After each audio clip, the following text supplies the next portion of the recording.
everybody. So much energy. It is 11:13 Central Time on January 21st? I think so. January Something happened 21st. yesterday, I feel like.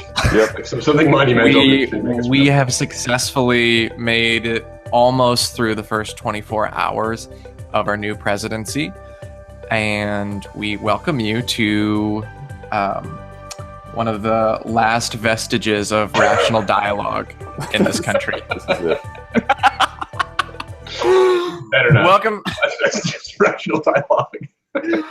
Right, this is it, with our 3 new views from yesterday. Yeah, Good morning, everybody. Welcome to the Pale Blue Dot podcast with your co-hosts, Grant Barlow from beautiful and sunny Chicago. It's like 55 degrees here. Ben Jackson in Austin, Texas. Actually beautiful and sunny. Austin, look at this. Look at the sunshine streaming on in. This is perfect. Streaming on in. Yeah, exactly. And from Adrian, Michigan, who we don't know how the weather is. We have our interview for today, Mr. Caleb Barrows. What's going on, Caleb? Not much. It's cloudy and cold, as always, in Michigan. Fantastic. I remember once hearing, like, there's 2 seasons in Michigan. It is either, like, cold and snowy and then traffic. Yeah. Chicago, I heard it's either traffic or cold or construction. Cold or construction. That's what it is. Yeah. And in Austin, it's just hot or hot. And sometimes it's hot. I think it's like 76 degrees today or something like that. Oh, that's not fair, man. Yep. In late January, which is nuts. But Chicago, it's either freezing and everybody's pissed or warm and everybody's drunk. There's not really there's not much of a middle ground. It stays right there. Mm-hmm. Well, it's actually funny, Caleb. You're probably the only one of the 3 of us that doesn't live in a city that was specifically designed to get you drunk. Somebody described, like, honestly, especially Grant, where you're at, like, it's just like bar central.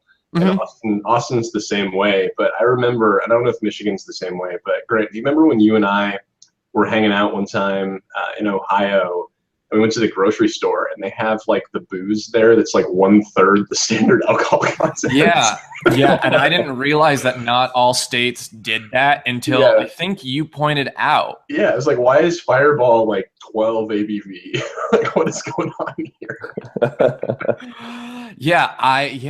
I don't know. It's got to be something with, like, isn't it like those Prohibition era kind of laws or something like that? It's to do with Jesus.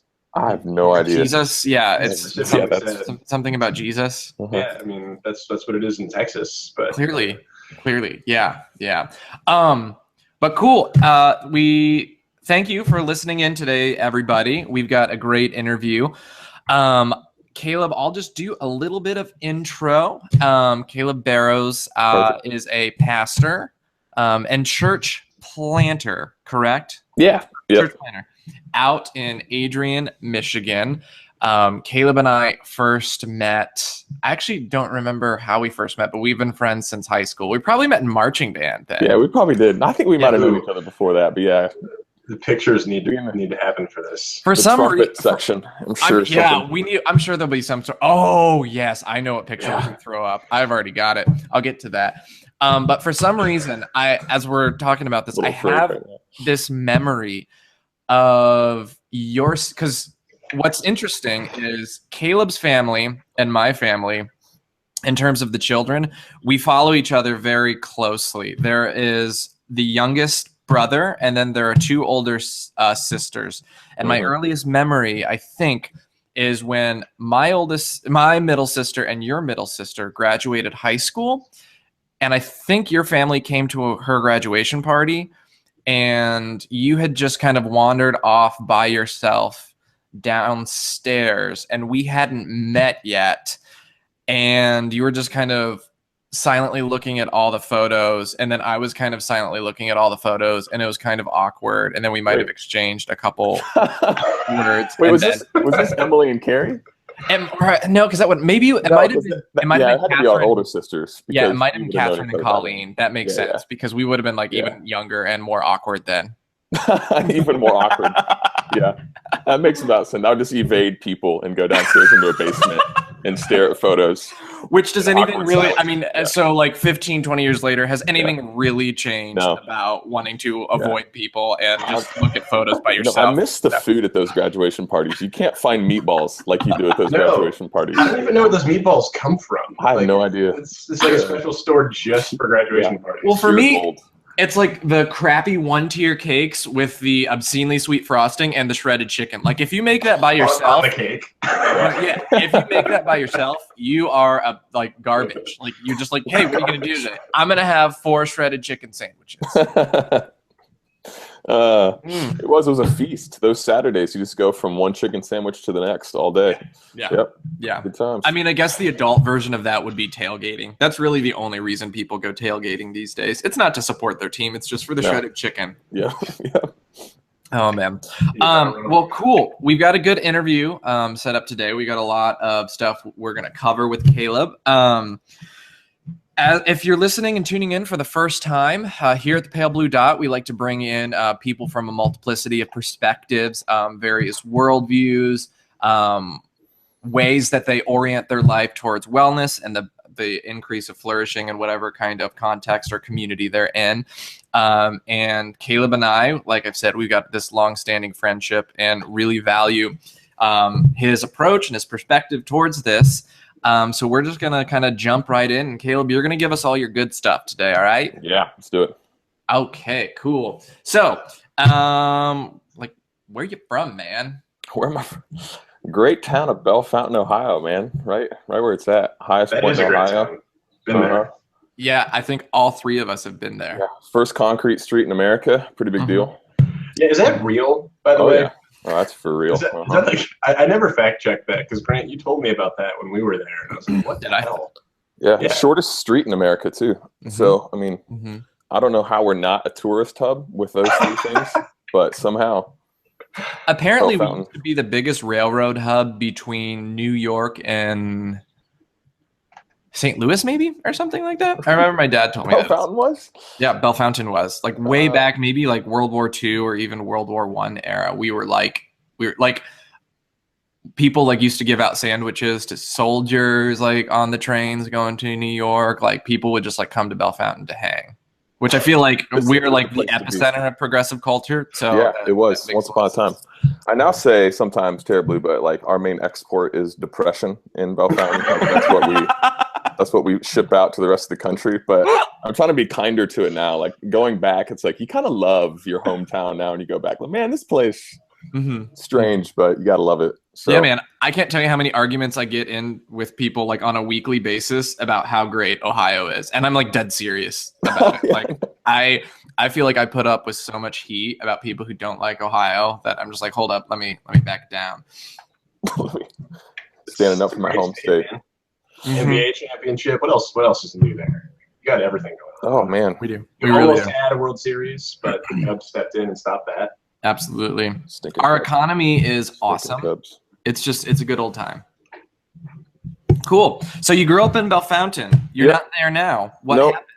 I somehow managed to leave the great place of Bellefontaine, Ohio. Went to Taylor University. We were talking about our two older sisters. Followed my sisters up there. Went to India for a little bit. Went over to Colorado for a while. Went to grad school in Chicago, where I got to experience those 2 great seasons of what we said before, winter and construction.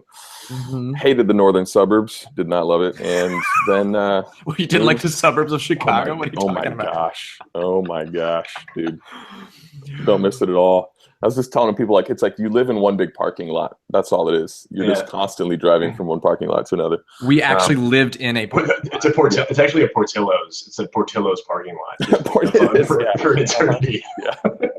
And at the other end is a Deer. Yeah, exactly. Yep. So then was in Chicago for a while and then moved over to Northwest Ohio, a little small town called Defiance, creepily like Bellefontaine. And now I'm in Adrian, Michigan, which again, leaving Bellefontaine, it was my, like, I want to never move back to small town Midwest. That was my goal. Like, I don't ever want to be back in the small town Midwest. And then kind of incredible slowly but surely over the course of several years, finding myself drawn back here, God putting me in small town Midwest. What was once my nightmare has now become a reality. So that's been a good thing to wrestle with for me. And what's most worthwhile in life, where I live, even thinking about Bell Fountain, looking back on that too, and the different places I've gotten to be, how much people define and make a place enjoyable. I'm sure you guys feel the same way where you're at. I mean, every spot's got things that are great, enjoyable. The 76 in Austin today, hate you guys, but it's, you know, it's ultimately like what makes a place rich is the people there. So even when I went back to Bell Fountain, like, you remember Joel Wish, Grant? You remember Joel Wish? I do. Yeah. Caleb Roberts. Yeah. And getting to see those fellas, I'm like, man, these dudes are good fellas. Like, I love getting to hang out with them, and made me grateful for growing up there, made me grateful for that place just because of the people. Fantastic. So feeling the same way here in Adrian. It's like, this is not my dream city, not my dream place, but can't say I love this city, but it's like the people here though, just like anywhere, make me extremely grateful. So yeah, why don't you tell us a little bit, because I know, or I can imagine what you would say rather, I can't know for sure, but like the intersection of like exactly what you're just saying with the kind of work that you're involved in right now, because I imagine there's all sorts of overlap that let you bring. Yeah, can I actually backtrack that real quick? No, you can't. How one of the things that we like to try and focus on this show is how you tell your own story, like what your perspective and opinion of who you are and like what you're all about actually is. Yeah.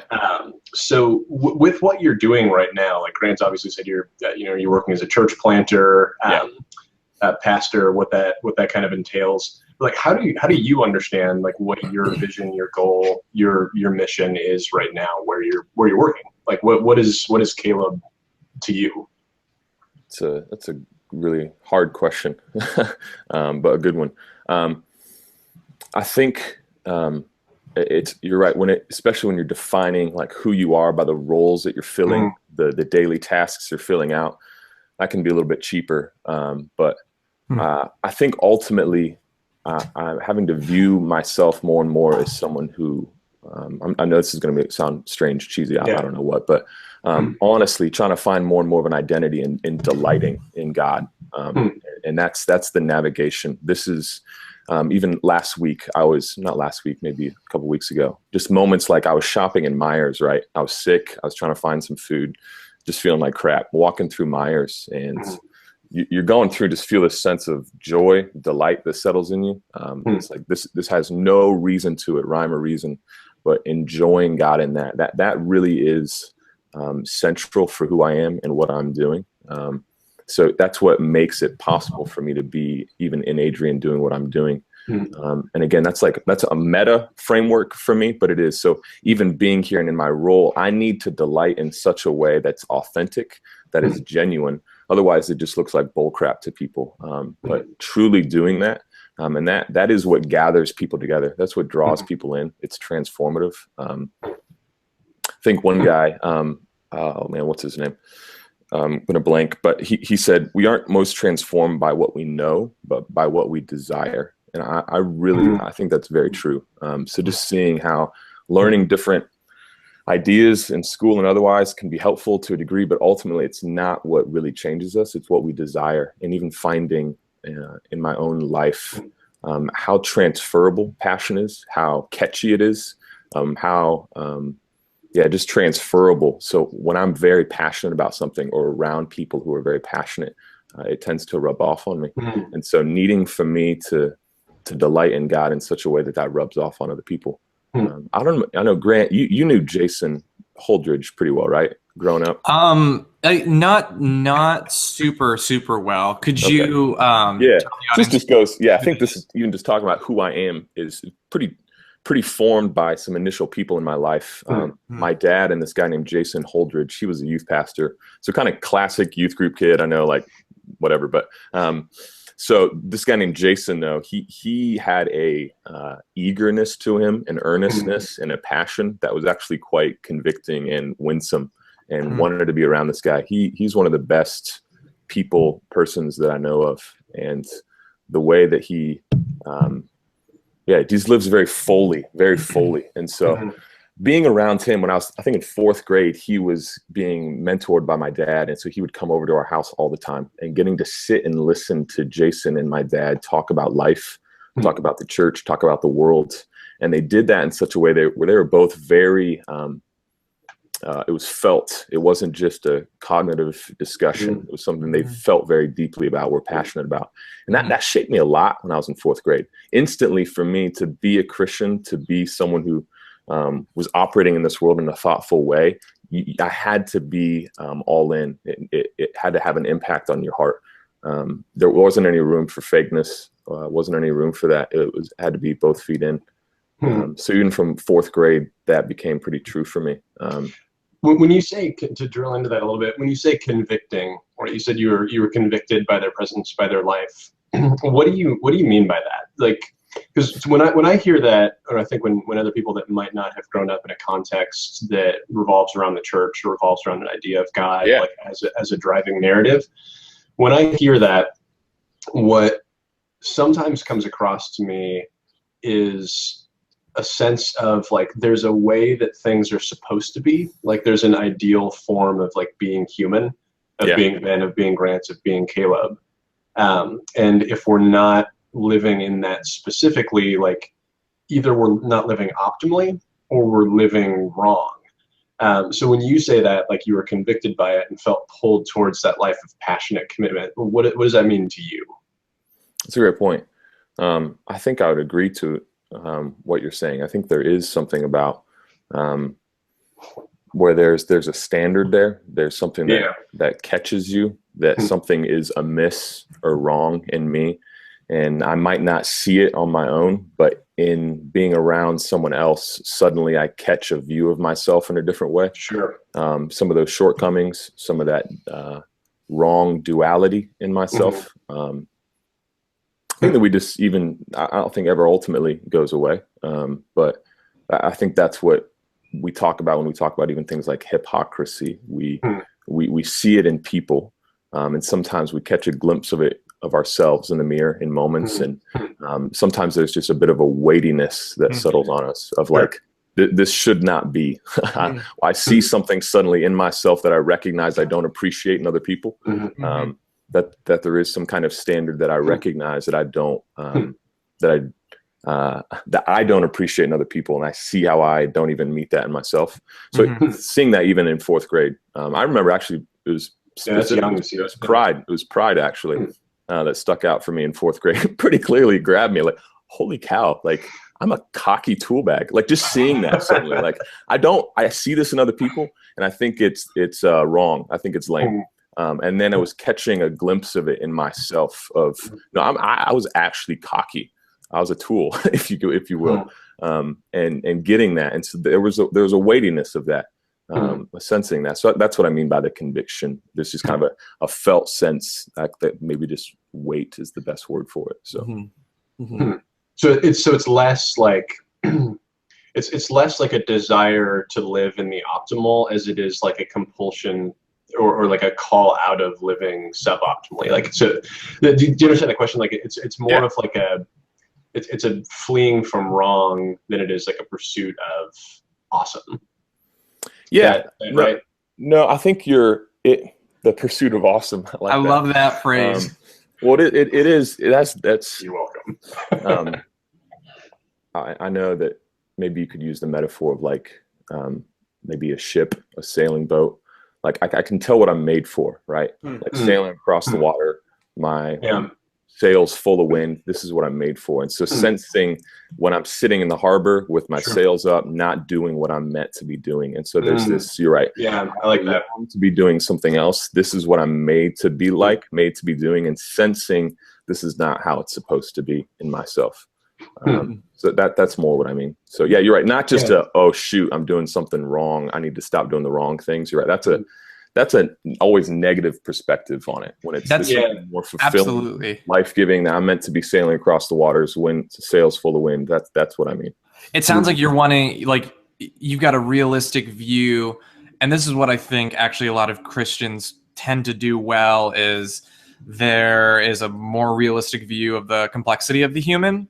Like the whole roundedness, like we are both like great and we can be trash bags at some point. But being able, like what I'm hearing you say, Caleb, is like being able to orient even that, like not so much of like a character assassination on the person, but more like there is something. Would you say like your emphasis is not going to be on like you're a POS piece of garbage, but instead like you're made for something, and that something is good and meant towards your flourishing, or your community's flourishing. Absolutely. And oftentimes in yourself or within the community you just see like that not occurring.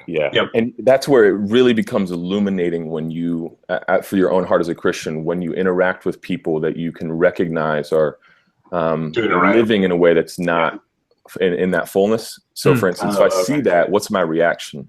If it's like, man, judging that, looking down on that, that means I'm not viewing them correctly. It actually should be more heartbreak. If I see something that's not living in the fullness it's made for, it's actually like a sadness. Like, man, there's so much more richness for you. There's so much more. So it's met with a compassion, met with a sadness, even as I see that in myself, not just other people, but in me. So it's actually like, this is regular in my job, talking with people, just people, someone the other day telling me like this so random in conversation, but telling me, hey, I just cheated on my old lady. I got gonorrhea. I gave it to her.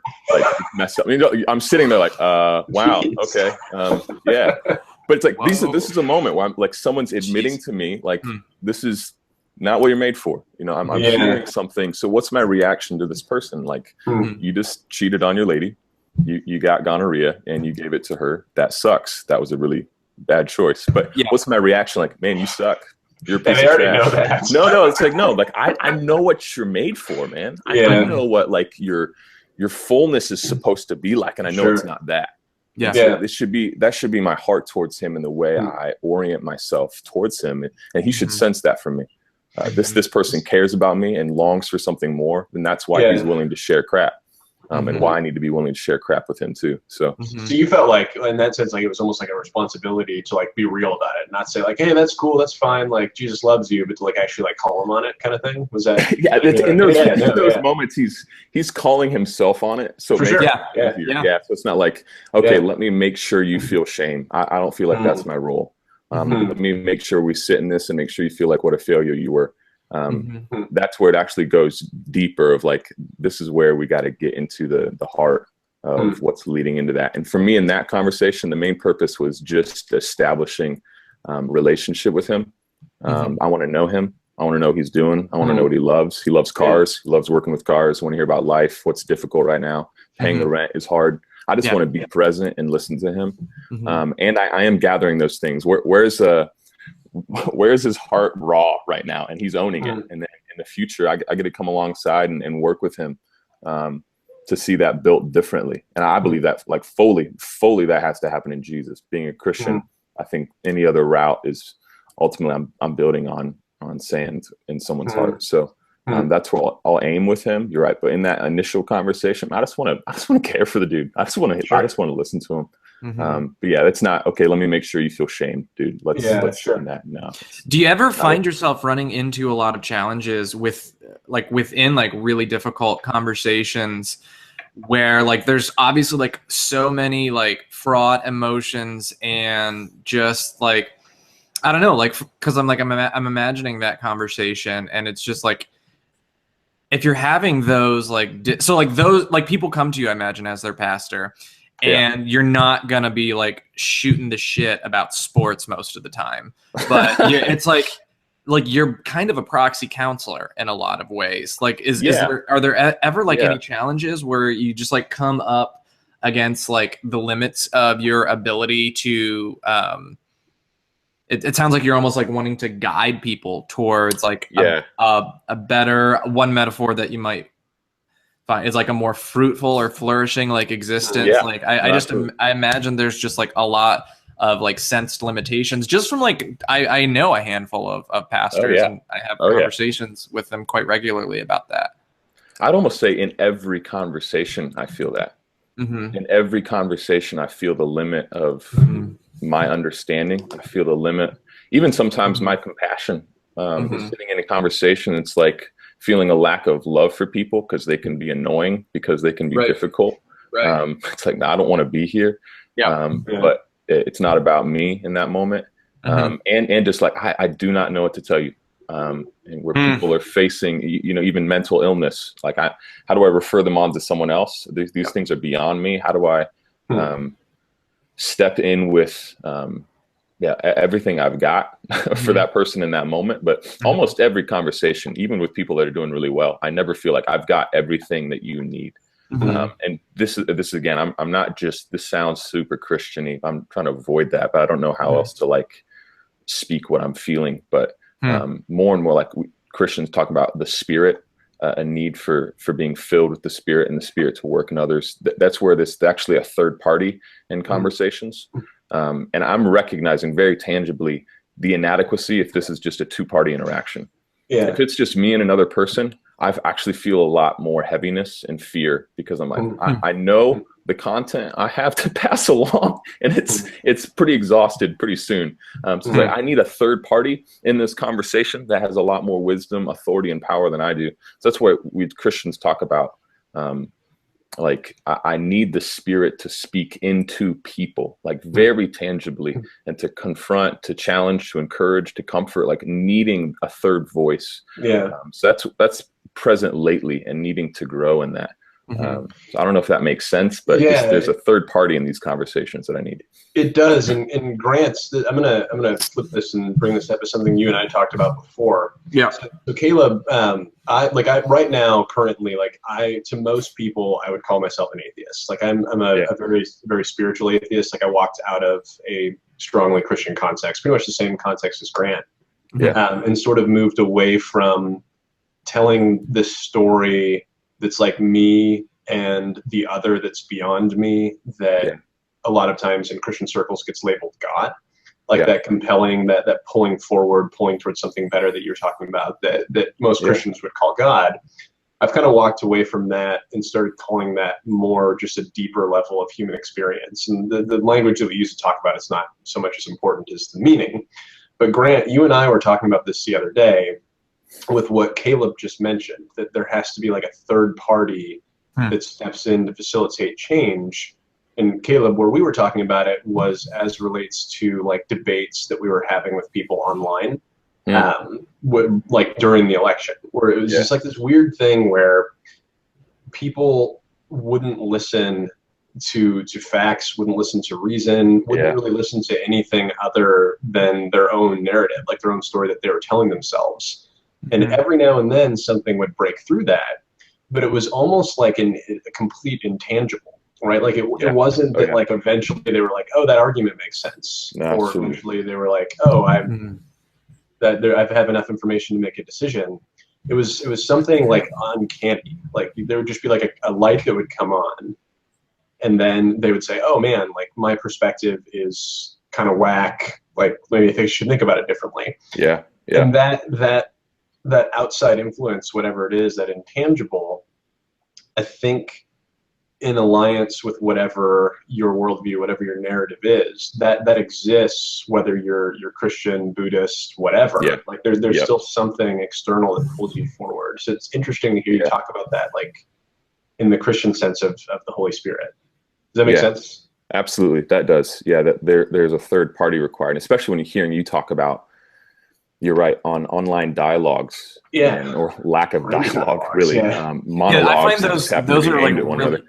Sorry, continue. I didn't mean to. No, but it's just a back and forth, an unwillingness to listen. And again, in Christian lingo, we would call that hard-heartedness. And just thinking about that story, I was just talking to somebody about this, teaching on it, but where Jesus, he's interacting with religious people, this classic hard-heartedness. I think, again, that can't just be something we see in others, but I recognize me. It's about my own hard-heartedness. But where Jesus is interacting with these religious people, and it's about the Sabbath, and the man who has the shriveled hand, and, they come in and they don't want Jesus to heal this man, and Jesus brings him up in front of everyone and says, what's better, to do good on the Sabbath or do evil? And they don't say a word. Like these religious people, they don't say anything. And then Jesus says he's angry and he's grieved. It says like these two emotions, like he's angry at their hard-heartedness, that they would rather follow their rules than see this man healed. And he's also grieved because he actually cares about their hard hearts.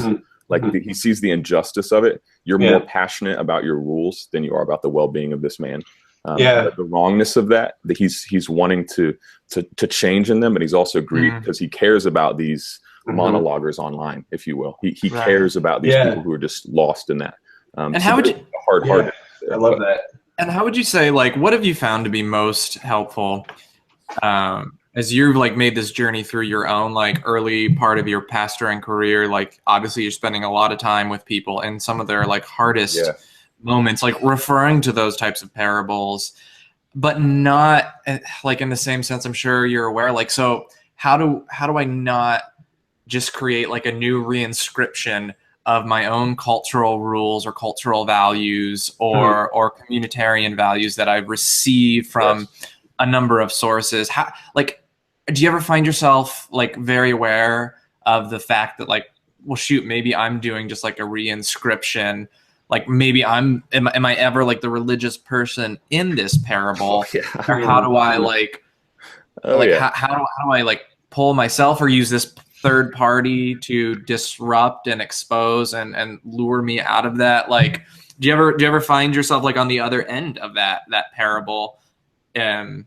No, that's reason. One of the things I was getting to teach on, I wanted to, because I see it so much in me right now.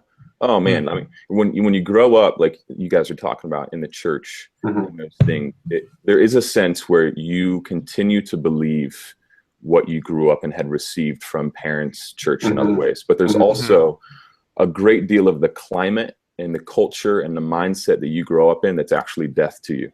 I'm talking about religiously in the church, that is actually bitter for your heart to sit in. There's so much that I'm having to still dig out in my heart that's very religious. And I mean that in the hard-hearted sense, lack of, I don't know how to put this. There's just so much that you grow up in the church that you're just having to work out. Just because I grew up in it and it was in the church doesn't mean it's received and good. And especially, I keep going back to this, and I see this in myself. It's a deadness and a fakeness that exists because you can go through the motions. And even as a pastor, seeing that it's possible for me to teach and to meet with people, and to do what I do functionally as a pastor, and do that without a genuine love and craving for God in me. I can actually do this in a way that's fake. That exists very presently in the church, and people sense that. You feel it in someone else. Like, I can tell you're bull crapping me right now, right? I can tell you're bull crapping me. And so that is the battle in my heart, and much of what I received, even in the church. And I think that leaves a pretty bad taste in other people's mouth when they interact with us, and it leaves a bad taste in my own mouth when I have to sit with myself in those moments. I think that's honestly, like, as somebody who kind of like walked away from the church towards the end of college, like for me, that wasn't really what drove me out, but so many other people that I knew because of that journey at that time, that was exactly why they left, right? Like and it became a baby with the bathwater thing. Like Grant used to accuse me of that all the time before we started getting into like more discussions on metaphysics and stuff like that. But that fakeness, that sense of like, it's either it's like it's all judgment and anger more so than what you're describing, which is like attempting to enforce a narrative that helps people thrive. I think that's what gets missed. Like, a lot of people that look at the church from the outside say, oh, all this is wanting to tell me like why I shouldn't be gay, or like why I shouldn't like drink at all, or whatever. When in reality, what's in a good setting, like in a setting like what you're talking about with a pastor who genuinely cares about their growth, what you're attempting to reinforce is, hey, there are better and worse ways to live, and I want to help you like walk that journey effectively. And I wonder, what is it that you think makes it so that some churches, some pastors, some parishioners, whatever, sit over here like on the side of like judgment and anger, and what pulls them out of that to the other end, which is what you're talking about trying to do in your life and your ministry. Like what's that switch that flips for some people? That's a really good question.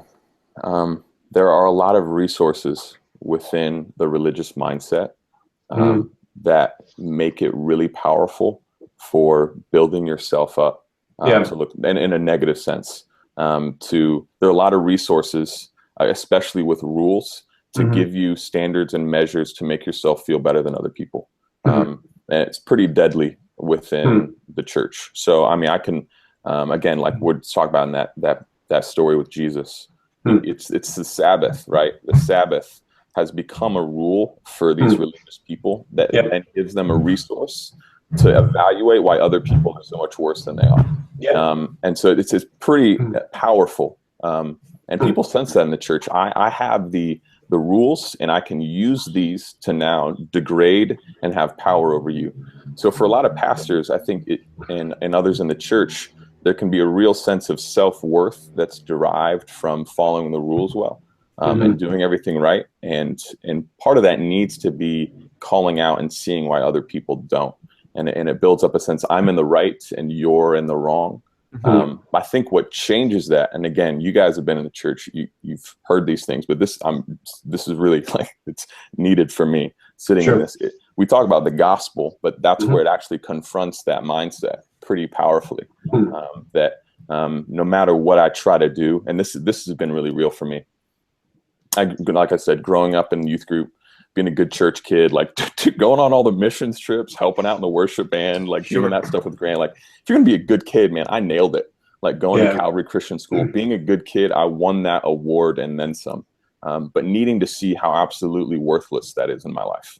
The ability of that to shape my heart is literally pure crap. It doesn't do anything for me. And I most identify with probably Paul in Scripture, because he's this like Pharisee religious guy who does everything right.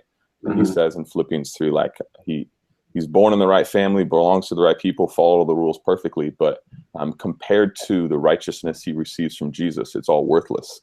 This again is religious language, but the way it comes to my heart is very transformative, because the place I find my value, worth, acceptance isn't in my behavior then, and in the way that I'm able to manage the rules. It's actually in my acceptance purely through Christ. That leaves me in a place of receiving grace, and that instantly is delight and gratitude and thankfulness, and lets me see people differently. And so I think that's the difference between those hearts and pastors. Some will use those rules as a way to build themselves up as they're sufficient enough. Others are not. When what's supposed to be in there is an awe of God's generosity to me, even though I've tried to do everything right. I see how worthless that is compared to what Christ gives me. Again, this is language used in the church, but as its only language, it's very dead. But as it becomes something that's felt and known in the heart, it feels very transformative. And so I think that's the main difference. It's that it is a narrative. It's a truth about the gospel that comes to our hearts.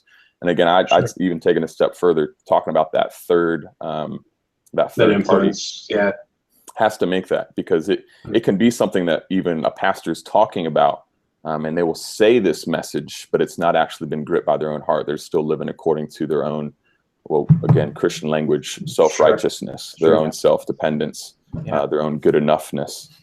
Here's what I wonder about that, because I think that's a beautiful perspective on the, let's say, the rules, like the law and the spirit of Christianity, and like what it means to be a follower of Christ.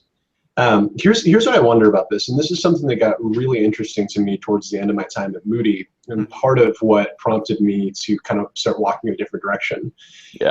And what I wonder is, what are we to make of the seeming reality that there are people who totally say screw you to that worldview, right? Like, you take all of the standard mores of Christianity, the narrative of Christianity, and they said this isn't for me at all. Like, my world is what, let's say, Joseph Smith tells me, or like, right, like let's put in like a Mormon context, or whatever it is, like whether you're a Mormon or a Muslim or whatever you are, non-religious, non-religious person. What are we to make of what seems to be the reality that there are people who describe themselves in those terms that have that same sense of a compulsion, a pull from something beyond them, a sense that like there's a way that they should be and they want to work towards, and that there's a difference between like thriving and suffering, that they want to understand and act well with. Like what does that mean to you? Yeah. I think, again, as a Christian, fully believing that that's pretty clearly imprinted on every person. So it'd be pretty shocking if that wasn't there in people. That's something that, again, you guys heard Lewis before a lot, but I think he's just one who's thought through a lot of these things in interesting ways. Lewis. Coming from the opposite perspective. Yeah. Are you talking Louis C.K.? Yeah, exactly. Yeah. The comedian. Yeah, totally. No. Lewis. Yeah. C.S. Lewis. Yeah. Yeah, Louis C.K. Clive Staples. Yeah. But no, it's shocking when we find a desire in ourselves that is not immediately met by our surroundings. And so I think, and there's no surprise either when, if there is a God, that people would have a sense of there should be something more. I desire something more, a fullness, if you will. Yeah. And so that totally makes sense to me that that's present in people and that they would even interact with it to a degree. Yeah. Well, so sorry, go ahead, Grant. Yeah, go ahead.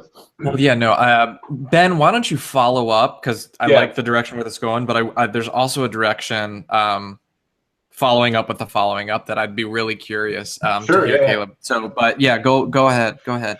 Yeah. Well, so I guess more of what I'm asking is not, is it surprising that those desires exist in people that are outside of those contexts? What's surprising to me, and what was like the most, honestly, probably the first or second most eye-opening thing that I've ever experienced, was noticing that people were satisfying those desires outside of the Christian narrative, meaning like they seem to be fully satisfied. Like every marker of like what I understood to be a thriving human being, both on like a physical level and a spiritual level, were being satisfied in ways that I would look at and say, there's nothing missing here. Like, and as a matter of fact, like in some senses, like they were satisfied way beyond what I even sensed to be capable within my Christian context. And so I guess more of what I'm wondering is, what do you make of that? Because you're obviously coming at that question from a Christian context, which, depending upon your denomination, like your culture, your narrative, whatever, there's different things said about that. So I'm curious, what do you have to say about that? Yeah, that's a good question.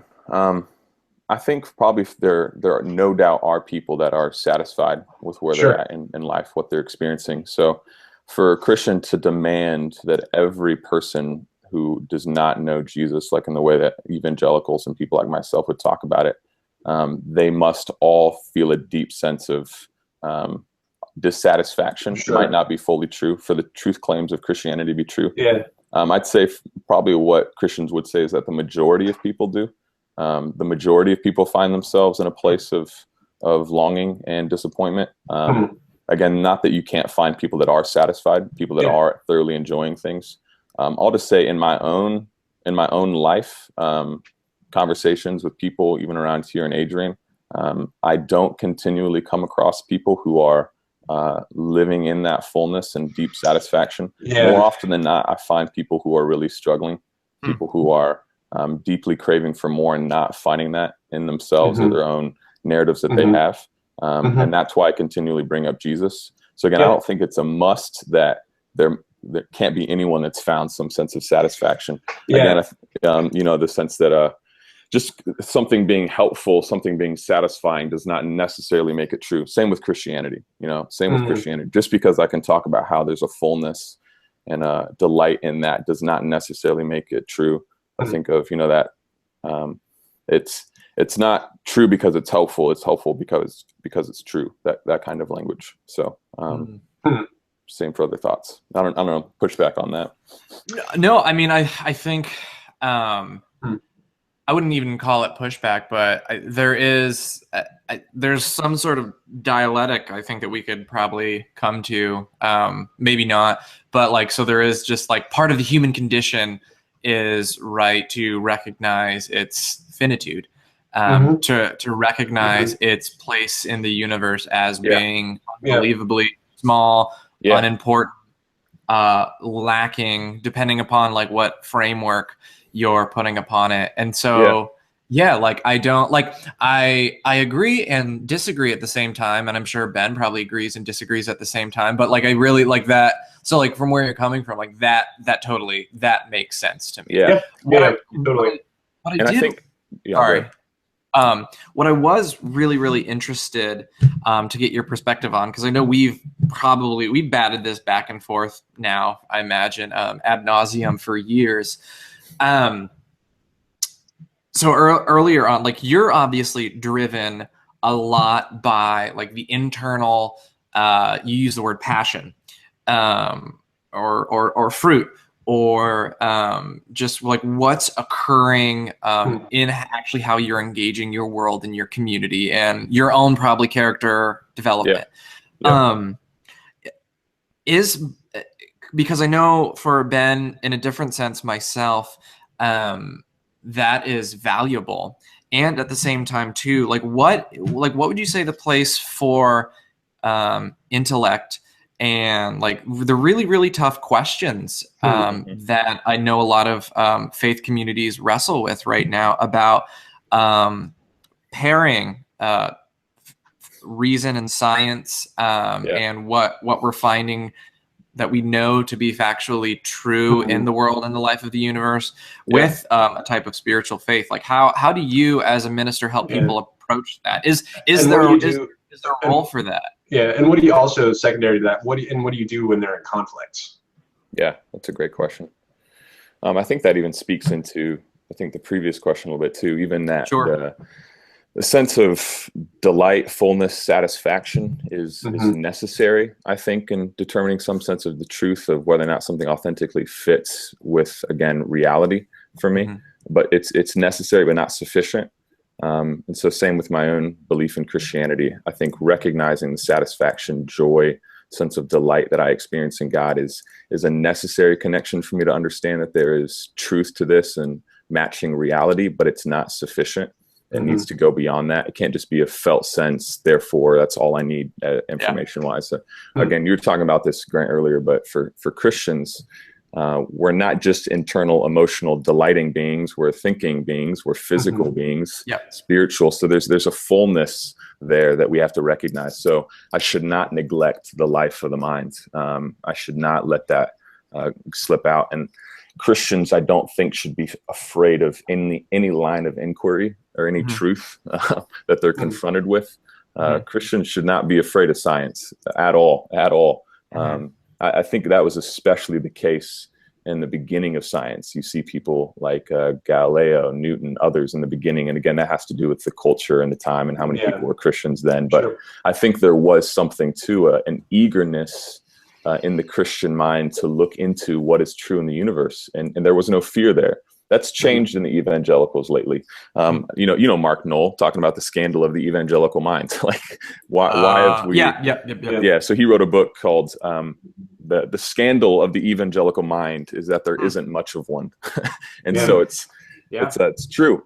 We tend to bury our heads in the sands and ignore much of what's coming out. Based from science or otherwise, when we should be the people most of all least afraid to see what's out there. Why do you think that is? Why bury heads in the sand? What is it about that information that's getting that response? And also to add to that, why does it also seem to be cyclical? Because you mentioned like Galileo and Newton and these guys who were very religious, right? Yeah. And you also mentioned that like you came out of that and then you went back into it, like as there's been like different iterations of Christianity over the years. And you're totally right. Like at the outset, or like the enshrinement and institutionalization of a religion, whether Christianity or otherwise, you can see multiple examples throughout history where they were like the leaders in science. And then as time goes on, as it becomes more and more established, there's a general retreat from that. And you just talked about that with Mark Knoll, the scandal of the evangelical mind. Evangelicalism at its outset was an attempt to reform that which had come before that was very scientifically minded. So I'm curious, like what, as Grant said, like what is it that pulls people towards that pursuit of knowledge from within religion, and then what is it that also from religion pushes them away from it? Yeah, that's a really good question. I think that what has been, I think, fairly common throughout the history of the church is that there is a desire for learning, creation of schools, creation of places of education. You know, so when you look at the start of most of our institutions of higher education in the U.S., most of them begun by Christians. Again, that's hard to navigate because so much of the culture was Christian. How much of that? Yeah, sure. But I think there is something. There's something a bit that has to do with the Christian outlook on life that led to that happening more. I can't say that for certain, but I think there is something within the Christian heart, life, world, the way of thinking that recognizes the value of learning. And I think some of that has to do, even looking at Newton, just taking him as an example. For him, I think part of it was it's a love of God and wanting to see the way God did things. So it's seeking out, how did God make this connection? How did God do that? How is the universe ordered? So there's instantly a craving and curiosity placed into the heart that knows God about the way the world works, that wants to seek that out, and that believes it's reasonable. That's also pretty key. I know in the history of science that if science is going to work, we need to believe that the way the universe works is reasonable and able to be found out. So, I mean, God's key in that. But why that falls apart, that's harder to say, I think, for me. I think one has to do, again, I can look at this from my own personal view. People often joke about seminary or cemetery. You know, there's something about the pursuit of the life of the mind that can sometimes just gets lost on its own. That can begin to be, again, I think gave me personally a false sense of growth. Learning information gave me a sense that I was, how do you put this? I was learning more about God. So it gave me a sense that I was actually growing closer to God and maturing, when actually it was just bringing more information in my mind that may or may not have been helping me be a better, loving, more caring human being. And so I think that can happen even across just in people, a deadness that forms in our hearts when we only and most value learning rather than how that's going to shape our heart towards God. So I'm trying to piece this again in my own life. So I think if that can happen, especially in people with, especially gifted intellectually, to lean on that to an unhealthy degree and disconnect from the fullness that's supposed to be there, head, heart, body, like this whole person that's supposed to be there. When we elevate one of those too much, I think it gets disconnected. Maybe that can be part of it. Again, I don't have a great answer for why that continues to happen, but I know that was part of it in me. Interesting. So should there be a boundary? Like, should there be a limitation on the degree to which you're willing to let free inquiry and examination run your interaction with the world? Because it sounds like what you were saying was, if your intentions in doing that are wrong, then you're eventually going to hit a point that pulls you away from like the fulfillment of those other needs, that the heart needs, the soul needs, whatever you want to call them. Is it just the intention and therefore like go forth and learn as much as you can? Or is there like a point at which if you're digging, if you're inquiring, if you're trying to learn more with reckless abandon, you're going to get pulled away regardless of what your intentions are? Yeah, I think that's a really good question. I don't think there are places of inquiry that are wrong. I think there are probably heart motivations that are wrong. That again, you know, I could just see that in myself. Just simple pride. You know, like I just want to learn for the sake of being smarter than someone else. Having a one-up. I want to have an MDiv so that I can have a more to brag about compared to other pastors. You know, that is just not the best motivation there. I wouldn't disagree with that either. So I don't think there's places necessarily that aren't worth for Christians, especially, to be looking into. I think there's a tacit assumption, and Grant, you probably would agree with this too, because we've heard people talk about it and talked about it. There's a tacit assumption that Christianity, especially since we're talking about it in this context, suffers from an inability to ask the nature of things after a point. Meaning, like, if you hit a point that says, well, therefore maybe not God, the response automatically has to be, well, therefore God. Like, an inquiry stops there. So it is interesting that what you're recognizing to be the important piece of that puzzle that separates you from good growth towards God or towards wholeness or whatever versus a digression of sorts isn't so much what you're asking or what you're willing to look into as it is the reasoning behind that.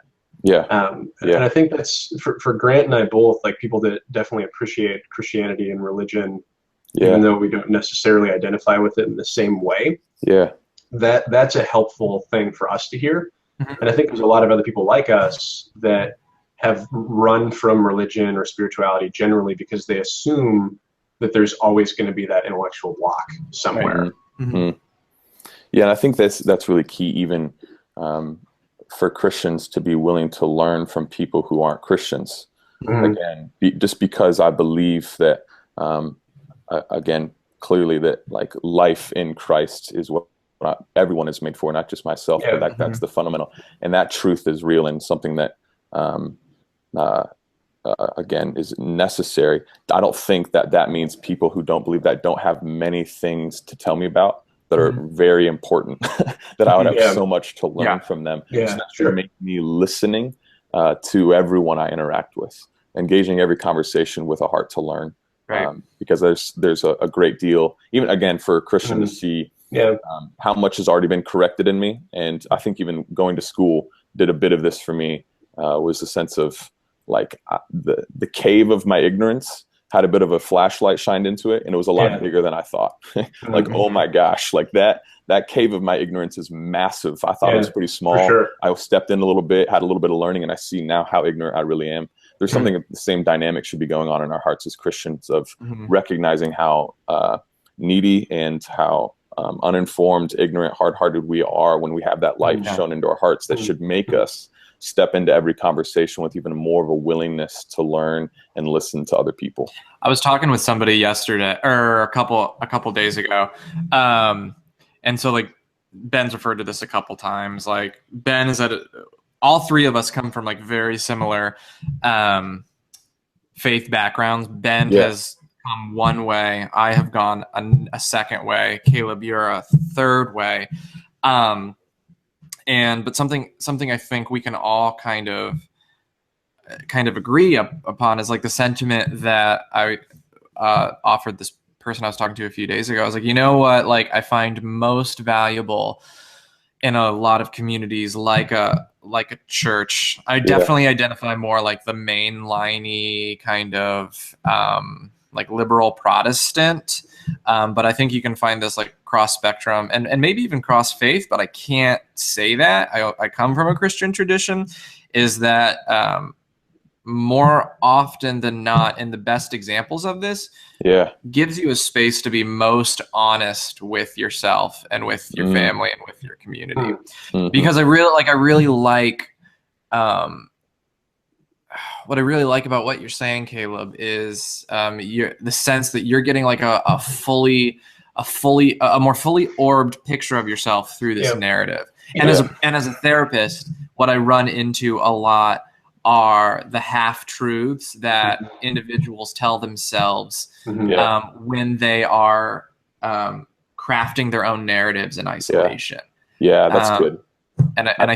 Sorry, continue. No, that's actually really excellent. I hadn't really thought about that before, but even the power of that we have to own as Christians is a sense of there's a built-in self-deceiving mechanism that we believe that it's there. So that should make me question always. So even like scripture, like something says like, don't just be a hearer of the word and not a doer only. Like don't be just a hearer only, not a doer of the word. So deceiving yourselves. Like there's this capacity for self-deception always in me that should make me very wary of what I'm saying and what I'm jumping onto. So it should make me like my truth claims and what I'm saying about it. Like there should always be a bit of an eye on myself of like, I know I've got a huge capacity for self-deception in me.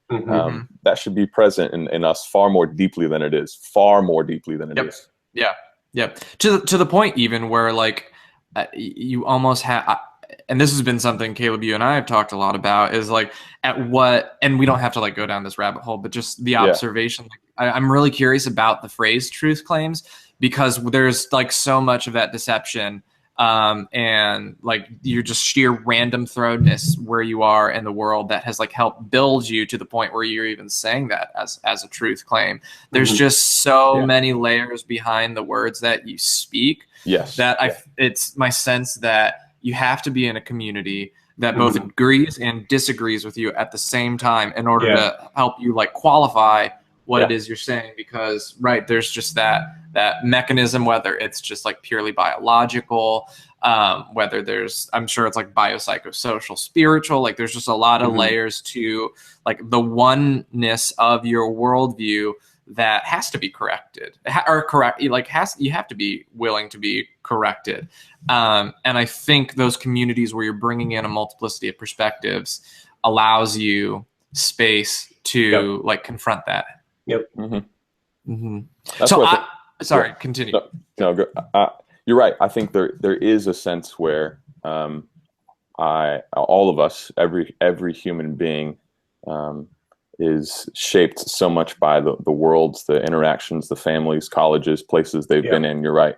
And then the language I'm using, I'm conscious it's a very Christian language. And so like, do I use that? Do I try to evade that? But just trying to clarify it as much as possible. And knowing honestly, that there are, go ahead. No, but I didn't hear that as Christian language anyway. Actually, when you said, I don't remember the exact words that you used, but it was essentially that there's always going to be a compulsion to go in the wrong direction. Like there's always going to be a sense that like the way that I'm doing this is right, that needs to be checked and tempered by that community, which you find in a Christian setting.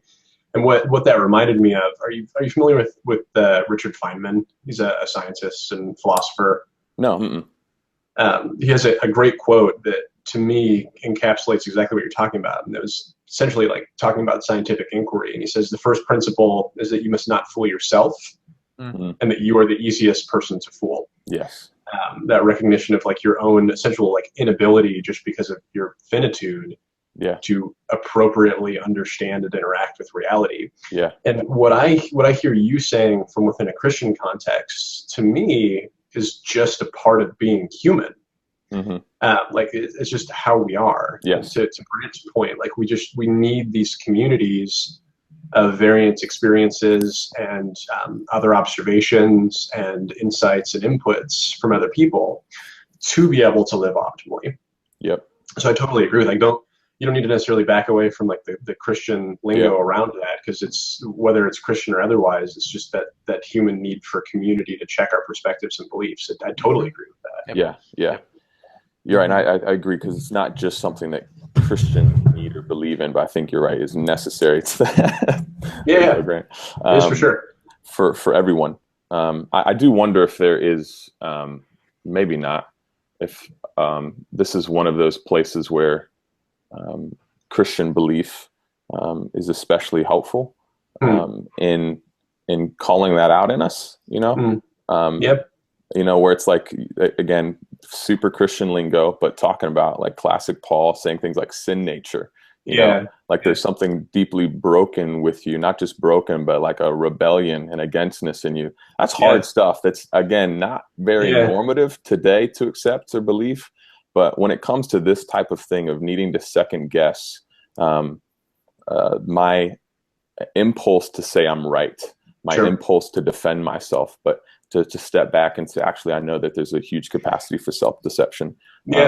So, well, and you're totally right that what's required for us to live well is to be in a constant relationship of recognizing that fault and fixing it, like whatever that looks like. And a common criticism that I've heard of Christianity is that saying what you just said about the sin nature, right? Like saying that your starting point is screwed up, okay, is very different than saying your starting point is screwed up and you're incapable of fixing it. Because a big part of the message that a lot of people on the outside hear coming from Christianity is that you can't fix this. Like there's going to be essentially a constant relationship of you and the Holy Spirit, or you and God and you and Jesus, or whatever, with this just giant vortex of like judgment and amendment and like surrender and all these things, all these perspectives, all these attitudes that to the average person seems like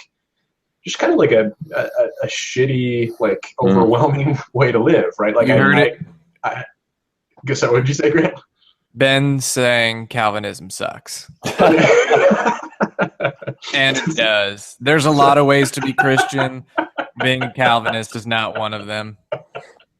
Yeah, I mean you're right. There's that's totally derails everything. Deep well. Now I really want to own that I'm a Calvinist. Shit! No, dude. I thought you were like, weren't you like halfway to open theism last time we? I probably shouldn't say that. I shouldn't say that on the podcast. No. Weren't you about to get fired from your church? No, not at all. Not at all. It's where I'm with gracious people. No, I have changed. That's what's funny. I think even in the movement of all of us around what we believe and where we're at. And Grant's like, oh man, it's like a place where.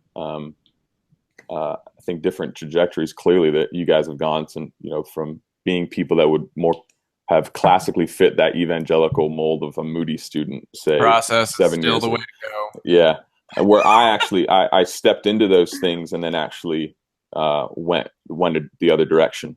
So I think that is a difference that we have right there. But for me, it is what were you just saying with the sin and that brokenness and it not being fixable in us. You're right. That's awful. That's awful news. Yeah, absolutely. Yeah. That is terrible. Telling people that you are in a place where you will continually be messing up. And I don't think that's just something that Christians say. I think most people, again, this is a walk to live reality, like who's like, man, I reached 40 and then I stopped screwing my life up. I don't think anyone's in that place where I think we just recognize as a human reality, our incredible ability to mess things up. Regardless of the always talk about the FT, like my human capacity to F things up, basically. That's just something we all walk around and recognize. So, but what Christians say that's a bit different is, you're right. You'll never have the capacity to change that because it has to do so deeply with yourself. Even those inner resources that would want to change that, they themselves are bent, broken, messed up. So that's where, again, you get stories like Jesus talking to, and you guys know these, but that's where I want to bring them out. Like Jesus talking to someone like a Nicodemus. Dude, Nicodemus is like, if anyone's trying hard, got his life polished and put together, it's that kind of guy. But Jesus tells him, you have to be born again. Like you got to scrap everything about yourself, everything about you, and you must be born again, which is a absolutely radical, crazy message. So what do you, Jesus, I think that is accurate to the human life. Go ahead. So one more, this is going to be a super nerdy theology question, and then we can move into local politics because I think Trump. Here's my question though. So what do you say about those Lutherans who are like Martin Luther was not like you don't tell people that they suck and then they're going to experience grace. It's like, no, they experience grace and then after the fact they realize whoa, that was old creation kind of thing. Is there a difference in terms of how you approach it, or do you start with bad news? Because my sense is if you open yourself up to a lot of concerns about the flourishing of the person if you start with your identity as being a piece of sack of crap. You know, you got to start with you're human. You have to start with we're human and therefore this, and not necessarily. I love that question. What do you think? Really good, really good. I think it has to do everything with the person in front of you. I can't lay down a whole rule because you're right. Most people will probably, in some sense, have an implicit recognition that there's something wrong there. I just think So again, I'd even go with Jesus. The way you look, the way he interacts with people. Sometimes there's a much more kind. If you're talking to religious people, say if I was talking to someone like me, in the way that Jesus interacts with, say, religious rulers in Scripture, he comes off pretty hardcore. He's coming after them because there's a more hard-heartedness there that makes them more reticent to recognize the brokenness there, that they have a need. When he's talking to someone else, he's riding a donkey into Jerusalem, giving the finger to Rome. When he's talking to the tax collector, he doesn't go there. When he's talking to the guy who's drunk, he doesn't go there. So it changes based on who you're talking with. Some people already have a very deep felt sense of, I need something. I'm not going to come in and be like, dude, you're so messed up like that. Again, I'm not going to lead with shame in that. You might be the first Calvinist I've ever heard to say that. to say that not everybody, like, you don't start with how much of a piece of shit you are. So you heard it here first at the Pale Blue Dot. There it is. Sometimes though, sometimes. I'm just kidding. I can't. I'm a dog with a bone, so I can't leave stuff alone like that. But so when I hear you talk about this, when I hear you say, I'm a Calvinist, and I start from this perspective of we're all extremely capable and almost irresistibly capable of self-deception, right? When you start from that perspective, which, Grant, to your point, that when it's couched in Christian lingo, typically gets labeled as Calvinism, right? Yes. So that recognition, which I think we're all saying from our own context, like, right, we all have the ability to deceive ourselves. We all have an inability to appropriately, like, understand reality. Mm-hmm. We all need an outside influence in some form or another to come in and amend that for us to live well. Honestly, Grant, you're frustrated with Calvinism, and I'm frustrated with Calvinism because of how we've seen it in so many cases diminish human flourishing from within a Christian setting. You probably, Caleb, would say the same thing. But what's interesting to me is that no matter whether you're and because a lot of the neo-reformed aggressive guys want to punch people who aren't like them. Who are Calvinists. Yeah, exactly. But what's interesting is within those contexts, within those words that we use to describe the human experience, whether Calvinist, Christian, atheist, humanist, whatever, within those descriptions, we're all kind of saying the same things. The difference between them, and what I was trying to get at that, was in how each of those camps recognize the compulsion to fix that. And the ability to fix that. And so I guess one other question that I have for you in that is when you say that you think the best way or the optimal way to answer that question and to speak into and pour truth into that human predicament is through Christianity, would you say, and this is kind of a devious question, so don't hate me for this. Yeah. Would you say that is a way to answer that question, or that is the way to answer that question? And secondary to that, is there a compulsion on people who are not answering the question that way to do so? I would say that, again, being someone who aligns myself with what Jesus says in scriptures, and again, it's a whole nother discussion. Reliability of those texts is going to actually trust that's what Jesus is saying, who he is. The Johannine community versus John himself. I know there's some existed. textual debate in here, but no. Again, I think I look at that and I think this is oriented around a person. I'm not talking about an idea. I'm not talking about just a philosophy or a fix by a statement. I'm talking about there's a necessity for an interaction with a person. And that happens like as Jesus. So the Spirit moving in our hearts. So I deeply believe that we're fixed by a relationship and an interaction with another person. So it's not just someone saying the right things, not just someone believing the right things, doing the right things. There must be a person that enters in and does a transformation. That automatically necessitates that person, that Jesus. So if someone can find a way, again, it's to find a way to have Jesus without having Jesus. You get what I'm saying? Like for me, it's an instant block. I believe it only comes by Jesus. So I don't know if, So yes, it's what's the theological word for it? It's a narrow way. It's very narrow. Yeah. What happens to people that don't? Yeah, I know this is where there's more bad news. Absolutely believing that. I would say that I believe that this brokenness in us is not accidental. It's purposeful to us. It's not just something that happened to me, unfortunately, but something I can recognize in my own life that is purposeful, has intent to it. To even I would say the word like rebellion. I want things on my own, even to a sense want to be left alone by God at times. Let me have it my way. And so there is a again, classic Christian language, but there is a separation and a judgment that comes from that. So I'd follow the more classic Christian teaching in that. Caleb doesn't go with origin here. No. Hell is full. Yep. Origen was just the guy who did the Trinity, though. No big deal. Not quite, but almost. I mean, he contributed.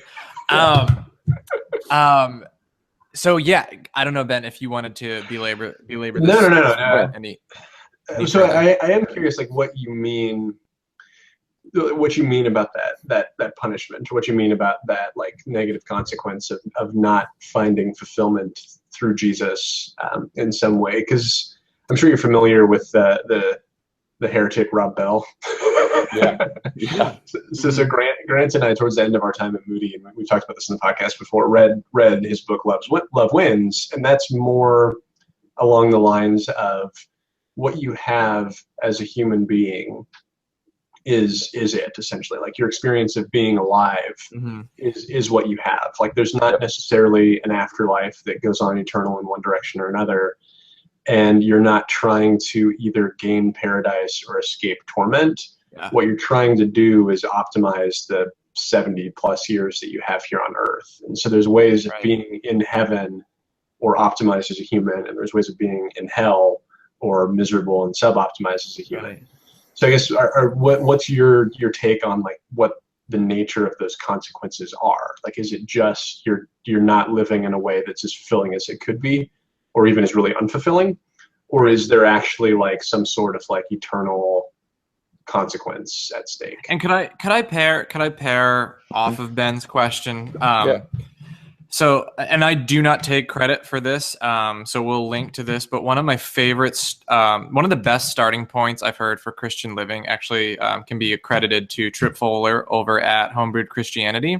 That your starting point for, he would say Christian theology, I would broaden it probably to just living Christianly, when you're doing your Christology, is that because there are a ton of conflictual narratives as to the identity of God throughout the Christian scriptures, your starting point has to be that God is at least as nice as Jesus.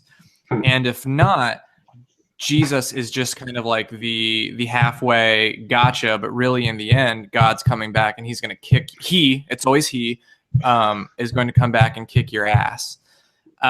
So the whole, like, loving enemies, praying for those who come against you, surrendering of power through the transformative relationship of love, letting go of that rather than coercing final judgment, seems to be kind of, I know for a lot of people, like a really, it brings cognitive dissonance. It seems like Jesus is the gotcha and the God of coercive power wins at the end. So how do you how do you rectify those things? How do you understand those things? And I think I would go back to what we were talking about earlier with the capacity for self-deception to begin with. One, I think when Christians talk about us being like something deeply wrong with us, rebellion, that kind of sense, we don't mean it in just the sense like I mess up too, I happen to do things wrong, I'm not perfect. Because usually what we mean when we say things like that is that we're still deeply convinced that we're really good people. Like most people have it like, I'm a really good, decent, kind, great person, and I happen to mess up and do wrong things sometimes. That's actually not what Christians mean by that kind of wrongness in us. It's actually a lot deeper and a lot worse than that. And actually, this is where our capacity for self-deception again comes in to not see just how deep that goes, just how awful our rebellion is against God. So that's the Christian belief there, that most people are walking around not with a huge sense of how broken they are and just what the gravity of what they've done against God. It's actually a more deeply convinced sense of our own personal goodness, even though we make mistakes. So when we're talking about judgment, immediately there comes up for most people a sense of its injustice because of that sense that we're not actually convinced that we're deserving of it. Which it's hard. It's a felt sense. It's a felt like I just don't think that's right. I think what goes into that with scripture is that clearly it lays out that we're far more than temporary beings. So it's not just about life here, but consistently talking about what is to come. It's almost a a locked eyes view on it's not just this life. This life has importance, meaning, beauty to it that we should take seriously, but not into such a degree that it distracts us from what's next. I mean, that's super clear in Jesus. And he seems to be the one that talks about it the most, unfortunately, in some ways. If you're like wanting to escape this issue, I mean, he's the one you run up against the most. And so again, when we're talking about what is the result of all that for people who aren't in the Christian community, who don't know Jesus, that's where that the heaviness of that, talk about eternal separation, things like hell, and being with Christ forever. And again, that's based in this sense of what's really our rebellion in us and why that's just. So I know that's quick and a lot, but that's where that goes. Yeah. It's interesting that you led with an explanation, or not an endorsement per se, but like you led with reasons for why the punishment that you described in follow-up was justified. And I totally agree with you on this, that like if we're not living in an optimal way and we're not trying to do so, regardless of how you described optimal, like regardless of the stories and the narratives you put behind optimal, if you're not living that way and you know that you could and should and you choose not to, yes, you're right. Like you do deserve the consequences of that, and they can be dire regardless of your setting, right? Like you can just be a miserable wreck of a human being, and there's a lot of people. Grant, right? You could probably express this better than anybody from your work, who are just destroyed by their inability to do that. Yeah. What's interesting to me, and we probably won't get into this right now because I know there's some other stuff I want to talk about, but we should definitely table this for another time. Yeah. What's interesting to me is that when you said that it's very clear that Jesus in particular and the Bible in general speak to some sort of eternal afterlife in which the punishments for that failing to live up to the optimal are meted out. What's interesting to me is, like you, Caleb, said that that's obvious to you from Scripture. I would also say that in my study of Scripture, it has been obvious, and also at other points hasn't been at all. Right. And you know that we mentioned Rob Bell. That whole book is essentially a reanalysis of the original Greek and Hebrew descriptions of that eternity and like what that actually means and its import.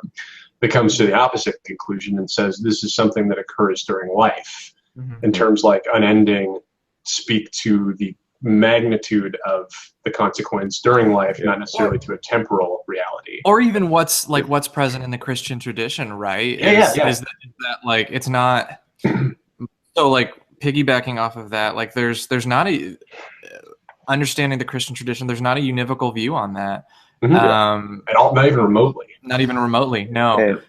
And so like to say that this is, and this is why whenever I engage in this conversation in particular, I always like to table this is clear in this. For all parties, let's move that off the table, and instead let's actually say what we mean. Let's speak from the tradition that we're coming from and own that, and recognize that within this tradition there's a multiplicity of traditions. That's that's the wisdom literature. Even that's apparent within our own Scripture, right? It's oh crap, now I'm blank. It's like Proverbs: live this way, good things will happen. Job's like, actually, not really. That didn't happen. And then Ecclesiastes is like, hey, everything's meaningless. And like one of my favorite Old Testament guys, Walter Brueggemann, he talks about like that is the nature of the life of faith. It's things are kind of this way, but they're not this way. And God is sometimes this way and sometimes not this way. And it's this argument, this not even like intellectual debate, but this like visceral engagement with this complexity in the midst of that, recognizing that it is complexity, recognizing that you're coming to it. That's really good. I think that's helpful. You're right. Even with people like Rob Bell and others and maybe this is something we get to more in the future. But you're let's right. do another Within the Christian community, I think there is some differences about what that eternal consequence looks like. Even if you believe that there's annihilation, that's still an eternal consequence, right? So there's still some type of this doesn't change, this lasts forever. Even if you don't believe in any God at all, and then life ends when you die. That's still, we believe that's eternal consequence. It's eternal consequence. There's some sense where everyone believes that, even in the Christian community, that consequence. But at least there's some view in looking at the Christian life, especially for what Paul, Jesus, others talk about, should be more mindful about that what's coming than just the now. That does seem to be consistent. It's even like a Paul saying, set your mind on things above, not on earthly things. Like this kind of looking towards what is coming, not merely what you're living in right now. A lot of that's based in the Christian hope too. So I think you guys are right. There's a complexity to the issue, certainly, that we can't be reductionistic about it. I don't want to do that. So even to dive into it more here might be really difficult. But that's helpful. We'll do a podcast on hell with you next time. How about that? I think like hell, and I'm smelling like hell and finitude and existential angst. Because for a while I did not believe in hell. I did not believe in eternal, like that the stuff. I did not. I was followed John Stott and others in that for a while, but that's evolved for me too. So we can chat about that. I'm an atheist and I believe in hell. So we'll this will be an interesting discussion. I don't know because I think as a Christian you have to believe something about it. But let's table that for now. We'll move into a different podcast. Speaking of hell, yes, I said I was going to do the segment. Speaking of eternal conscious torment, like we said at the beginning of the episode, we have survived now successfully the first 24 hours and 44 minutes of our former president-elect, now president, Donald J. Trump. I think it's only 1,459 days left for 4 years. So there were countdowns immediately. If there's ever a time where I wish Jesus would come back and kick somebody's ass, it's right now. So Caleb, I think here's the thing, so I know we've talked about this a little bit, but so riddle me this. Yes. So 2008, 2012, Obama gets Michigan. Yes. Both times, from what I remember, pretty spectacularly. 2016 rolls around. The counties that Obama supporters, Hillary supporters were counting on do not go that way. They go to Donald J. Trump. Yep. And what we find in our further analysis is that a significant, not a majority, but a significant base of his supporters were the very people that maybe not your church, but the very the worldview of that you hold were evangelicals supported him. And when I look at that and I look at Jesus, and when I look at the character of this person and the character of Jesus and whom these evangelicals tend to attest to, my honest question is WTF? And so, and I know that's not where you're at. Yeah. And so I would love, I think it would be so valuable for our listeners to hear your perspective as to what occurred there, what happened there, and maybe what us elitist liberals can be aware of in the future to fix. Yeah, well, I think one thing is that most evangelicals that I know of that voted for Trump, if they did it all, I knew a lot that I don't think did it all, but those that did, I don't think I know of any that did it happily or that did it with any sense of I like this guy. Most of them did it with I think I need to go throw up afterward. The deep sense of I don't like this guy at all.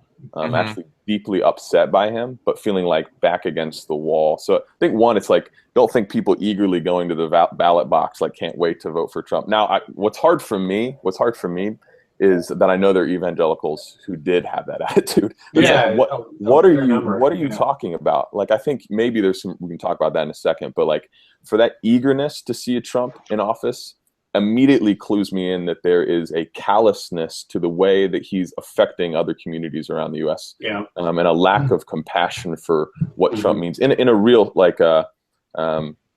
just his flippancy in the way he talks about things, the way he addresses people, even when he was mocking the one disabled reporter, things like that alone should immediately cue you off that this is not a person you should ever be eager to vote for, just based on the way that he treats and talks about communities in this country that you're called to love. You can't be eager about someone like that. Instantly that's a cause for concern for me. Well, here's a weird reality with that though. So Hillary wasn't doing those things. Like there was never a point at which she was just being just, at least in terms of her behavior towards others, or her description of what she was planning to do for the country. There was never a point, I don't think, during the election where she was as reprehensible in her behavior as Trump was. Remotely close to as reprehensible. So what I don't understand, and what you can probably help me understand a little bit better, is what was the thought process that went, I'm looking at Hillary here, I'm looking at Trump here, I'm an evangelical Christian. The values of, I don't know which hand was which now. The values of small hands. He's got small hands. Really small hands. The values of Trump over here, in terms of how they correlate with what Jesus would want, versus the values of Hillary over here, are such that even with a mind fully aware of how bad he is in these other respects, I should go this direction with Trump. Like I don't understand what that was. Yeah. To me, it seems patently ridiculous. And this, for me, was actually probably the saddest thing about this election, is that hearing people talk about character didn't matter for them in the president. No big deal. And they were far more concerned merely about policy. And when I think particularly about the office of the president, how important character is. When you think back on leaders like a Lincoln, like a Truman, like so many others that we've had fantastic presidents, Obama, their responsibility to speak into national tragedies, their responsibility to navigate conversations with other world leaders. You want a person with character.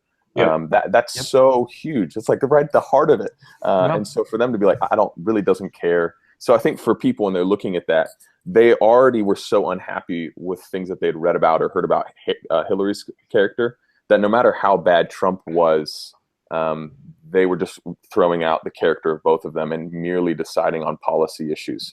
So it's like they just wrote off character for both of them, which I think is really unfortunate. Don't agree with it.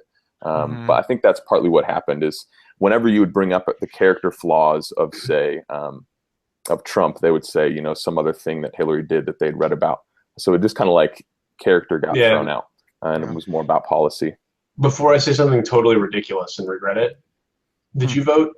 No, actually, this is the sad part. I was actually planning on driving down to Ohio because I wanted to vote in Ohio because I thought that would be more important than Michigan.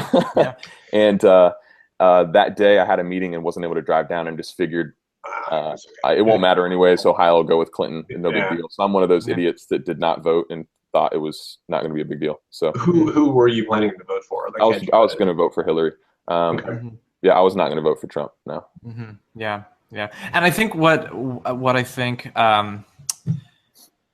what I found so interesting, and Caleb, this is part of the reason that Ben and I are venturing out into this. This is what we're trying to do, is to try to understand, like, what is it even that was attractive about Trump's policies? Because for me, his platform was so incoherent that to attest clear policies, that's an argument that to me kind of just falls apart, because you don't know. Right. I don't think he knew what his policies were. He'd actually been within, maybe not in his history, but within the election cycle. And early on, when he was about to get the nomination from the Republican Party, he did do something really wise, and he was very clear about one policy, and that was abortion.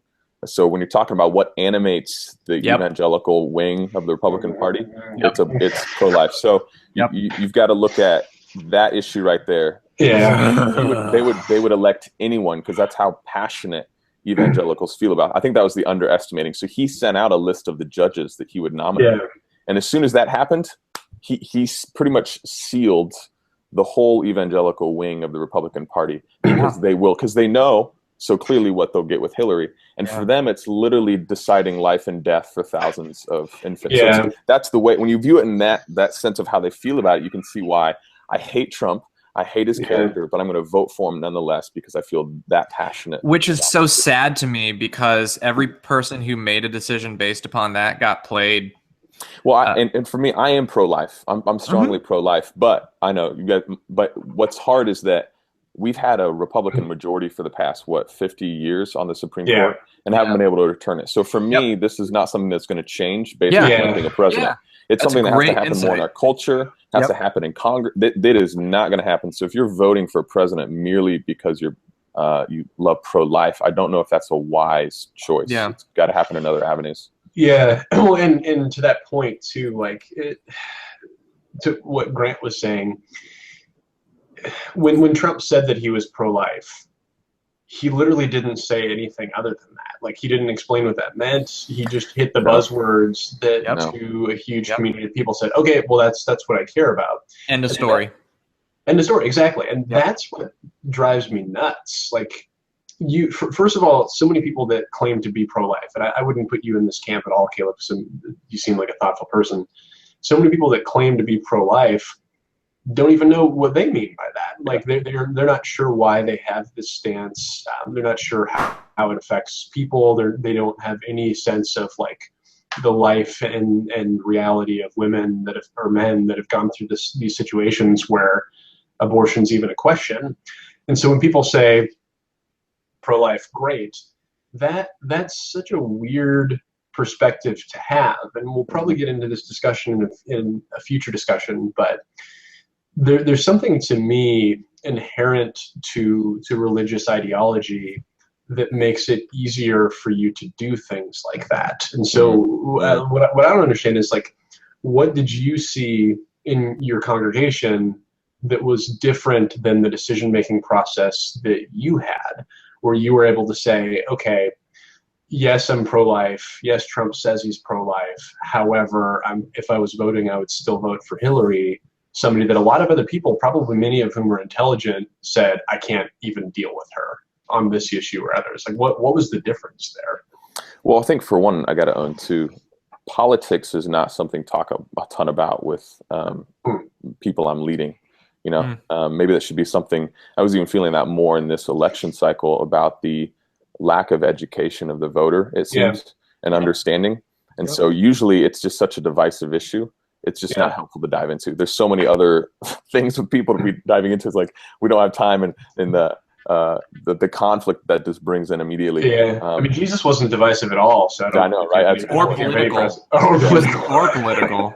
Yeah, I think maybe just feeling like those discussions aren't fruitful in those moments, but maybe we need to push past that, and I need to dive into those with my people more because they ultimately will be fruitful. Yeah, do it. But it's also just a platform of really anybody. But it's also a hesitation because of how politics tends to hijack evangelicals, to be honest with you. So you see that in the Republican Party, where you have, with pastors preaching about what really is the Republican Party is what they're preaching about. I don't feel like that's what I want to do for one way or the other, you know. So I want to minimize that and not have that be what I lead with. So that's why I didn't grab that a whole lot with people that I talk with. There's a hesitancy, but so I can't speak into that very well. Sure. But I think what concerns me more actually with evangelicals is how much were they supporting Trump in the primaries when there was far more of a choice, you know? So especially if this pro-life thing was animating them so much, you have numerous other candidates who feel the same way and are better. And that's where I actually don't know, I think I can say this, I don't know a single evangelical that in my life personally that liked Trump and voted for him in the primaries. They actually were all wanting someone else. And so I'm still puzzled today how he won that. I have no idea. I don't know who was voting for him. I don't know what happened, but clearly something happened that I'm still pretty puzzled by. So that's a valuable insight because you did like you had the swath between Kasich to Rand Paul to Trump. And to Sanders, who's very much in line with Christian values. Well, just for the Republican primaries, I know. And like policy wise, I obviously we wouldn't agree with them on a lot of things, but my God, like, can you, like, it's like John Kasich, like, just very, very sharp, very intelligent, very empathic, like, and you chose, like, no expletives, but you chose you chose Billy Bush guy, like, you freaking chose him, like, and I think that's gonna be like, and I think what Ben said, you're not looking for advice, but to really, like, you are in a valuable position to offer those types of, like, really, really difficult to navigate, but I would say absolutely critical conversations, because one of the things that I've heard most is evangelicals have lost or are at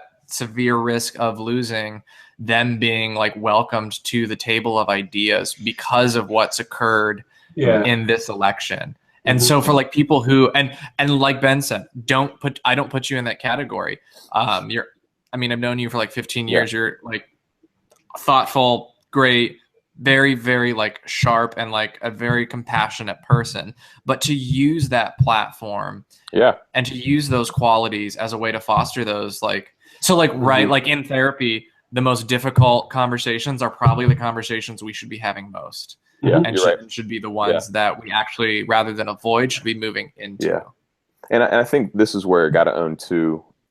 What's becoming increasingly difficult is evangelical itself as a label, and even do evangelicals understand what that means? And when we're talking about evangelicals, or even talking about evangelicals, because I think the way that's become a political definition, and there also is a religious definition, and I'm not always sure they're the exact same thing. For the media, I think evangelical means white conservative, where religiously that is not the same word. And so when we think about evangelical politically, what pops in your mind is probably white conservative rural, and with a religious belief in Jesus. And so I think that in itself, the kind of robust thought life that really should be present in evangelicals religiously might not be the same in the definition politically. If that makes sense at all.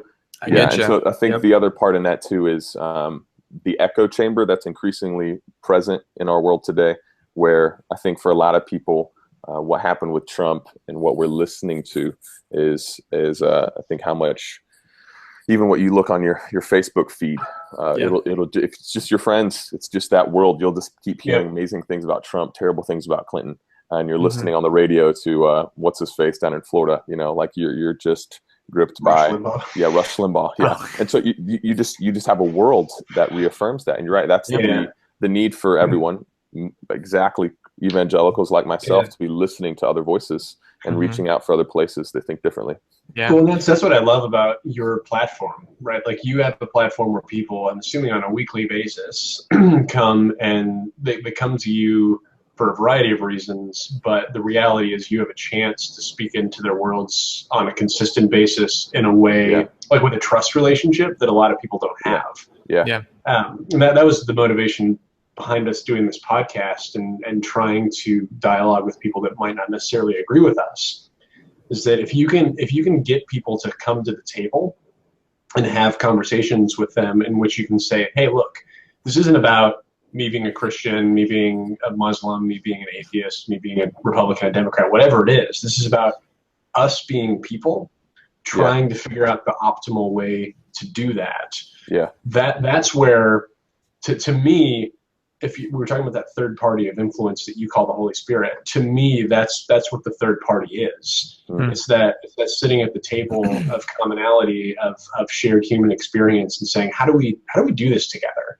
Right. Like, how do I love on you in a way that pulls you towards grace and health and wellness and goodness, versus continuing to push you away because of my tribe? And I think honestly, if that's what you see your mission and your vision as a pastor as, it makes total sense to start being that voice of reason. I'm sure you already are, but it makes sense to use that platform to engage people on topics that, for whatever stupid reason, are super important. Well, and again, when we talk about how much do I really own that, maybe this is a place of growth. And when we're talking about Christians viewing people in a holistic way, part of it, again, my view of my people can't just be Are they showing up in the correct way on a Sunday? That's such a shallow view. Is it just how you treat your family? That's, again, it's not enough. How are you operating as a full person in your work, in your marriage, as politically? Are you even engaged? Right. Are you learning? Are you listening? So it's that the whole person and helping them grow in those ways. And a lot of that has to do with the shallowness of the way we disciple, mentor, and grow people, because we're not asking deep enough questions to get into some of those hard places. Even if I learn who you're voting for, to go far enough to learn why you're right. And what's your reasoning? Because there could be, maybe you're right, a really great reason for people to vote for Trump. And they're like, they've really thought it through, really feel passionate, like the good. You've really learned, you've thought, you've assessed. Let's just press into those things. But that is the whole person that need to navigate and shepherd well. In our third episode, I convinced Grant to vote for Trump. No, you didn't. I was about to say the exact opposite. There were no good reasons to vote for Trump, but here we are, and so we do. Like, in all seriousness, I believe to the depths of my being, like, these are the types of conversations. Like, I think protests are great. I'm in full support of them, and in terms of next steps and moving forward, these are the types of conversations on a micro level that I hope can guide to better disagreement and better decisions moving forward, as uncomfortable and difficult as they may be. Yeah, that's good. That's really good. Yeah. So Caleb, definitely appreciate you coming on. Want to give you just a few moments. If you have any way people can contact you or follow you, do you have any social media platforms or websites or anything that people can reach you at?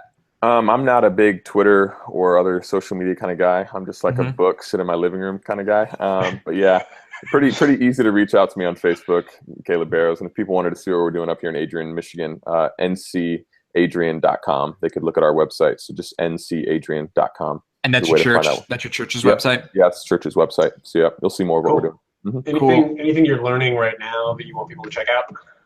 Anything you're reading or getting interested about?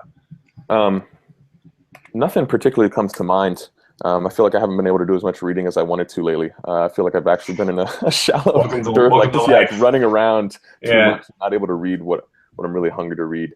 A lot of that's just been biographies. Actually, one fantastic thing, I'll throw this out there. Recently read a biography on Truman, and just seeing again what a president looks like and what they do, and even thinking to vote in the future and getting an idea of presidencies. I think reading Truman's biography is really, really helpful, especially for us millennials. Sometimes don't appreciate a lot of history very well. So to go back and dive into that. So any specific, because I'm sure there's probably multiple. David McCullough. He's a cool dude. Yeah, and Truman. Yeah, excellent. Really, really excellent. Cool. Yep. Awesome. Well, we'll link to that in the description for sure. Yeah, absolutely. Well, thanks for listening in today on the Pale Blue Dot podcast. Ben, could you tell our listeners how they can reach us? Yeah, I can't remember. So palebluedotpodcast.com is updated regularly now. We're trying to get an episode out every week. So we have our YouTube links on there. So you can check out our YouTube page and watch videos of me wearing fedoras and spinning around and looking nonsensical drinking beer at noon. You can subscribe to the podcast via the RSS feeds that's linked there, as well as on Stitcher. You can get on the App Store and the Google Play Store. You can also subscribe via the Google Play app in the podcast section if you search for PaleBlue.podcast. We should be on iTunes soon. I keep meaning to put it out there, but their approval process is a little bit longer, and we swear too much. Yeah. And also, we should probably have like an intro. We need to have an intro jingle to make us like an official podcast. And that's my fault. I'll get that. We'll get that soon. We'll be like a real podcast one day. Join us on our next podcast where we interview Barack Obama. Which, by the way, but that Pod Save America, that was the funniest thing ever. Like, hey, we're cool. We have like normal interviews, and then all of a sudden we have Barack Obama's final interview. Like, well, no, yeah. We'll talk about that podcast in the near future because those guys have been my bread and butter over the last couple. They're killing it. They're killing it. Great work. Great work. Yeah, check us out. Shoot us an email. Find us on Facebook. Just PaleBlue.podcast. You can find us on either easily. We love you guys. We want to have conversations. We want to hear from you, hear what we're doing well, and we're doing better. Also, just because I have to give a plug, I want to give a shout out, and I never do this. to Joe Rogan's co-owned company on it, their pharmaceuticals lab. I drank one of their his Alpha Brain things that he always talks about prior to this interview. Yeah. And I went from zombie to how was that? engaged. It was like immediate. Yeah. I feel so lucid and coherent right now. So whether you'd recommend it? Totally recommend it. So Alpha Brain on it labs. Awesome. I hate most nutraceuticals and nootropics. I think it's total bullshit, but this actually feels like it's worked well. So there you go. Sweet. All right, everybody. We'll talk to you next week. We'd love to hear your questions, concerns, stories. So hit us up. We'll talk soon. Peace.